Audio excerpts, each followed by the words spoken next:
नाज़रीन गिरामी अस्सलामु अलैकुम वरहमतुल्लाहि वबरकातुहू। सीधी बात के ताज़ा तरीन प्राइम टाइम में आप लोगों का इस्तकबाल है। नाज़रीन गिरामी, मैं अंसार अज़ीज़ नदवी इस वक्त आप लोगों के सामने कुछ अहम तरीन ख़बरों पर तबसरे लेकर के हाजिर हुआ हूँ। तफसीलात में जाऊँ नाज़रीन गिरामी, उससे पहले जो दरख्वास्त होती है उस पर ज़रूर तवज्जो कीजिएगा। यूपी में बिलखुसूस इस वक्त मुसलमानों को मसाजिद को, मदारिस को, खानकाहों को मुख्तलिफ बहानों से सरकारी अफसरान की जानिब से, इंतज़ामिया की जानिब से परेशान करने का सिलसिला थम नहीं रहा है। अब सहारनपुर की ज़िला सहारनपुर के तहसील देवबंद से आने वाली ख़बर आपको तशवीश में मुब्तला कर देगी कि ज़िली इंतज़ामिया ने सरकारी ज़मीन पर मुबैना तौर पर तामीर की गई मजहबी इमारतों के नाम पर 6 मसाजिद को नोटिस जारी किया है देवबंद के इलाके में।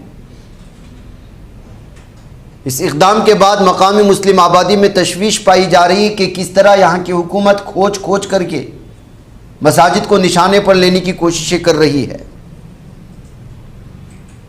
सरकारी हुकाम के मुताबिक एक सर्वे के दौरान मजमूई तौर पर 11 मकामात की निशानदेही की गई, जिनमें मसाजिद, मदारिस और मज़ारात शामिल हैं और उन पर इल्ज़ाम है कि वो सरकारी अराज़ी पर कायम किए गए हैं, तामीर किए गए हैं। उनमें से 6 मामलात में नोटिस जारी किए जा चुके हैं, जबकि बाकी 5 केसों की जांच जारी है।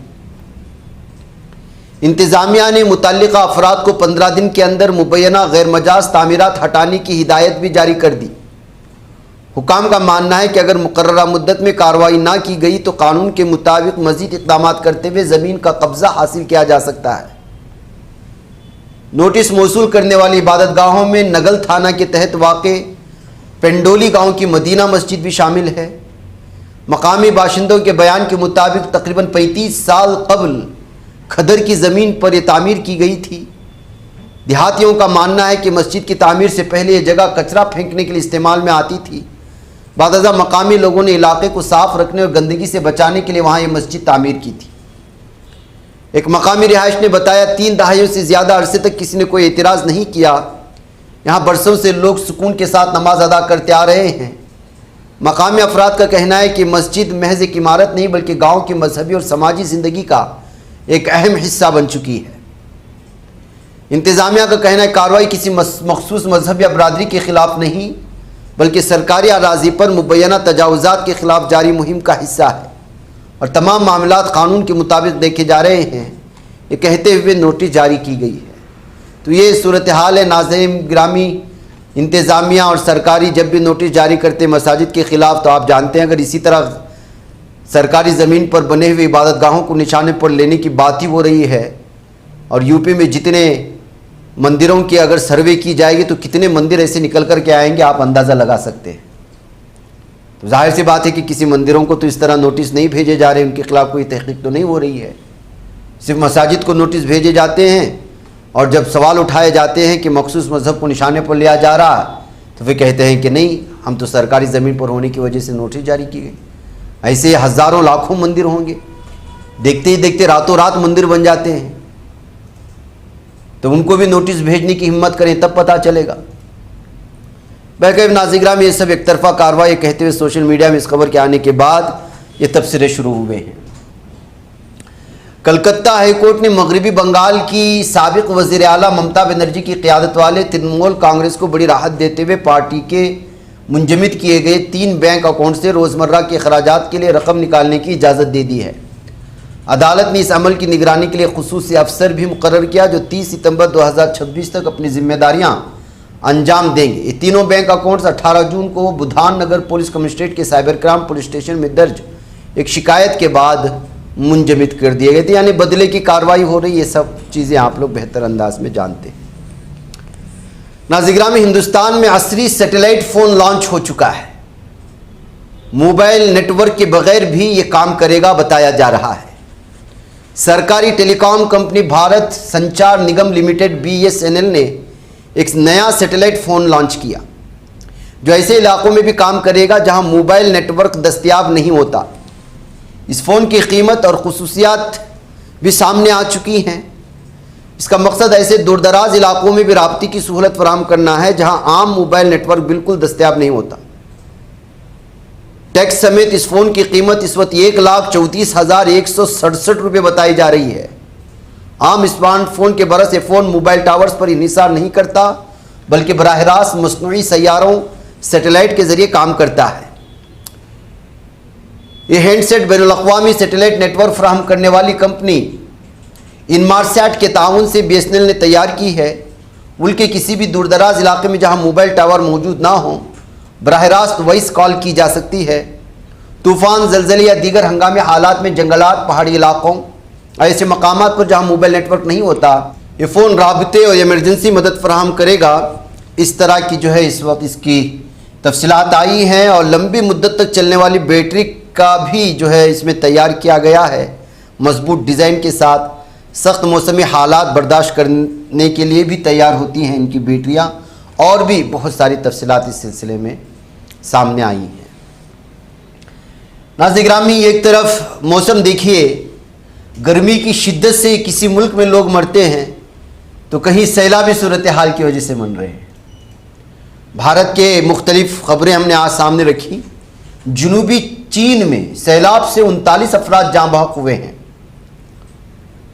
जुमेरात तक ये तादाद बढ़कर के बताया जा रहा है कि 39 हो गई, जबकि 9 अफराद अब भी लापता हैं। ये चीन के जुनूबी इलाके गुआंगशी में पेश आया हुआ मामला है, हादिसा है। सरकारी नशरियाती इदारे चाइना सेंट्रल टेलीविज़न की नशर करदा वीडियोस में दरियाओं के पानी की सतह बुलंद हुए ने घरों की तबाही, इमदादी कारकुनों को रबड़ की कश्तियों के ज़रिए मुतासरीन तक इमदादी सामान पहुँचाते हुए दिखाया गया है। बैकअप नाज़रीन गिरामी, ये चाइना में पेश आने वाले हादिसे की कहानी है। तो मैं जर्मनी में आपको शदीद गर्मी की लहर से मरने वाले लोगों की तादाद बताऊंगा तो आप हैरान रह जाएंगे। जून के दौरान आने वाली शदीद गर्मी की लहर से गर्मी से मुतालिका वजूहात के बाइस तकरीबन 5,100 अफराद जान की बाज़े हार गए। यह अंदाज़े जर्मनी के बीमारियों की रोकथाम के इदारे रॉबर्ट कॉख इंस्टीट्यूट की जानिब से जारी किए गए। जर्मन खबररसा एजेंसी के मुताबिक इदारे ने जुमेरात को अपनी ताज़ा तरीन हफ्तावार रिपोर्ट में गर्मी से मुतालिक अमवात के आदाद शुमार जारी किए हैं, ये बताया गया है। एक तरफ सैलाबी सूरत हाल, दूसरी जानिब गर्मी की शिद्दत। नाज़रीन गिरामी, आइए अब जो है कुछ वीडियोस आपको बता देता हूँ। मॉर्निंग प्राइम टाइम में भी हमने दिखाया कि सूरत हाल इस वक्त ईरान और अमेरिका के दरमियान जो बन गई है, बल्कि वो समझिए कि जंग की सूरत हाल है। फिर हमको आपको वो सारी वीडियोस दिखानी पड़ेगी कि कहाँ किस तरह का नुकसान पहुँचा। सबसे पहले ये वीडियो इस वक्त आप जो देख रहे हैं, ये ईरान के मुख्तलिफ इलाकों में होने वाली तबाही की तफसीलात सामने आई हुई हैं। इसके अलावा कुछ तस्वीरें, जो मेन अहम तरीन पुल माना जाता है, उस पुल को जो है नुकसान पहुँचाया गया है। ये जो इस वक्त तस्वीर आई है, ये दावा किया है ईरान IRGC ने कि उसने जो है MQ US का जो एक अहम तरीन ड्रोन तैयारा है, उसको मार गिराया गया और उसको मार गिराए जाने की ये तस्वीर शेयर की गई। इसके अलावा नाज़रीन गिरामी, एक और तैयारा जिसको F-16 कहा जाता है, आप लोग जानते हैं, उसको भी मार गिराया जाने के दावे के साथ इस वीडियो को भी शेयर किया जा रहा है। इस खबरों की मैं तस्दीक नहीं कर सकता। यूँ समझे कि अब जो है एक तरफ सुप्रीम लीडर को जो है दफना दिया गया है, वो मनाजिर आप लोगों ने देखा और उसकी बहुत सारी तस्वीरें भी हम लोगों ने सामने रखी। अभी भी उसकी तस्वीरें आ रही हैं, बल्कि ईरानी मीडिया में तो यही तस्वीरें छाई हुई हैं। ईरान के साबिक़ रहबर आला अली ख़ामेनेई की मैयत को जुमेरात के रोज़ मुल्क के शिमाल मशरिक़ में वाक़ ईरान के मुक़द्दस तरीन मजहबी मकाम मशहद में सुपुर्द खाक किया गया और ले जाते वक्त यहीं के 2 पुलों को नुकसान पहुँचाने की बात भी कही गई। और वो पुल थे जो पुल जो है बाकायदा रशिया और चाइना को जोड़ते थे ईरान से और बहुत अहमियत का हामिल माने जाते थे। उन पुलों को जो है अमेरिका ने कल रात के हमले में तबाह बर्बाद किया है। ये खबरें आ रही हैं। अब सवाल सबसे अहम तरीन ये था कि उनके बेटे और जानशीन मुज्तबा खामिनाई उनके जनाजे में शरीक हुए या नहीं, लेकिन ख़बर यही है कि जो है मुज्तबा ने जो है उनके इस जनाजे की नमाज में और ना ही तदफीन के इसमें वो शरीक हो सके हैं। जाहिर सी बात है कि जो है वालिद के जनाजे में बेटे अगर शरीक नहीं हुए, उसकी दो ही वजूहात हो सकते हैं, या तो ये कि वो बहुत ज़्यादा बीमार नहीं आ पाए, या फिर ये कि जो है सिक्योरिटी की बुनियाद पर, चूँकि जाहिर सी बात है कि जालिम सहनी दरिंदे उनको धमकी दे चुके हैं और अहम तरीन लोग हमेशा निशाने पर रहते हैं जालिम सहनी दरिंदों की, इसराइल के, तो इस वजह से भी मुमकिन है कि वो मंजर आम पर नहीं आए, या तीसरी वजह है कि वो हों और सिक्योरिटी की बुनियाद पर उनको सामने नहीं लाया गया हो, एक आम इंसान की तरह वो भी शामिल हो चुके हों जनाजे की नमाज में। ये तीनों अहम तरीन जो है तबसरे मुख्तलिफ इसमें जो है पेश किए गए हैं। एक आम आदमी तरह का शामिल होकर कि उनको किसी भी तरह की सिक्योरिटी फराहम नहीं की गई। जाहिर सी बात है कि लाखों उनके चाहने वाले जो है नमाज जनाजा में शरीक थे, वो भी कहीं शरीक हुए हों और फिर जो है अचानक वहाँ से वो चले गए हों, ताकि उनके मौजूदगी का दुश्मन को एहसास ना हो। इस तरह की भी जो है तबसरों के साथ शेयर किए जा रहे हैं। अलबत्ता ईरान और अमेरिका को लेकर के यही ताज़ा अपडेट्स हैं कि कल रात में भी बहुत बड़े हमले हुए हैं, और इसके अलावा जवाबी कार्रवाई करते हुए ईरान ने कल रात में IRGC के दावे के मुताबिक जो है जॉर्डन, उर्दून के ऊपर 10 मिसाइल दागे हैं। ये एक ऑफिशियल रिपोर्ट सामने आ रही है, उसकी तस्वीरें तो कुछ नहीं हैं। अलबत्ता ईरान अल अरबी नामी जो इस वक्त एक अहम ऑफिशियल जो है ट्विटर पेज हैंडलर है और भी वो मुख्तलिफ उसके ज़राए हैं, वहाँ पर इस बात का दावा किया गया है कि अमेरिका जिस तरह से हमले कर रहा है, इसी के मुताबिक इस वक्त खलीजी ममालिक में मौजूद अमेरिका के मुख्तलिफ फ़ौजी अड्डों को, दिफाई अड्डों को और भी मुख्तलिफ जो है हिस्सों को निशाना बनाने का सिलसिला ईरान की तरफ भी जारी है। कल रात में जवाबी कार्रवाई करते हुए जॉर्डन यानी कि उर्दून में मौजूद बहुत बड़े अमेरिका के फ़ौजी अड्डों को 10 मिसाइलों से टारगेट किया गया। यह ऑफिशियल रिकॉर्ड सामने आया है। नाज़रीन, मुझे इजाज़त दें। अस्सलामु अलैकुम रहमतुल्लाहि व बरकातहू।